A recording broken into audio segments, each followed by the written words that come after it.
A news report from 1962. Spaceman from United States orbits the Earth. The first American to orbit the Earth has landed safely in the Atlantic Ocean. Marine Lieutenant John Glenn, age 40, traveled about 81,000 miles, more than 130,000 kilometers, as he circled the globe 3 times at more than 17,000 miles per hour.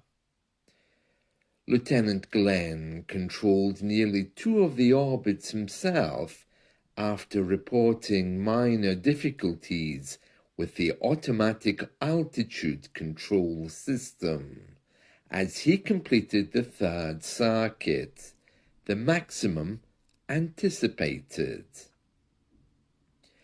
Messages from the astronaut were transmitted by radio stations across the United States and United Kingdom, and his progress was monitored by 18 ground stations around the world.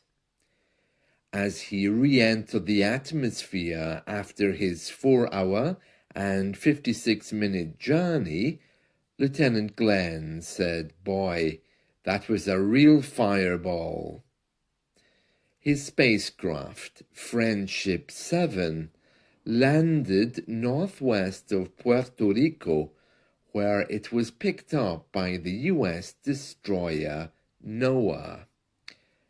Altogether, 24 American ships were ready to pick up the astronaut and his craft from various locations across the globe.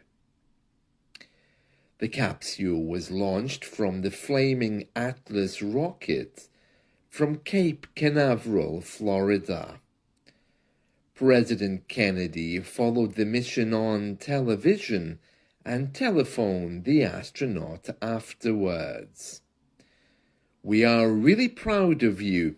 You did a wonderful job," he said.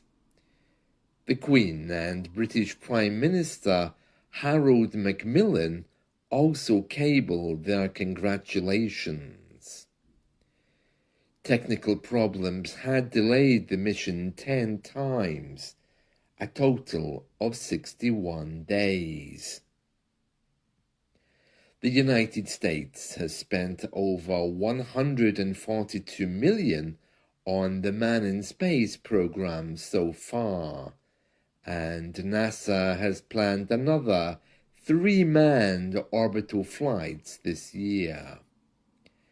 The U.S. Earth orbit took place 10 months and 10 days after Soviet cosmonaut Yuri Gagarin became the first man in space, making 1 circulation of the globe.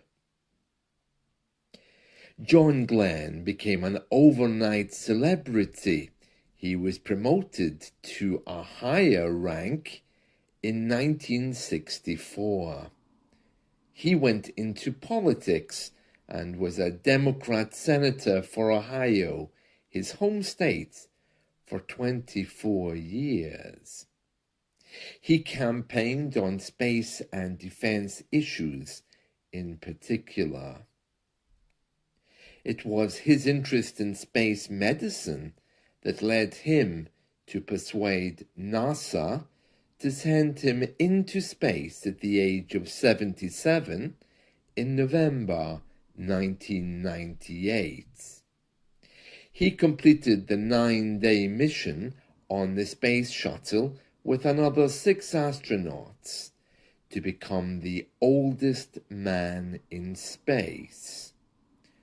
Over 250,000 people, including President Clinton, gathered at the Kennedy Space Center in Florida to watch the launch.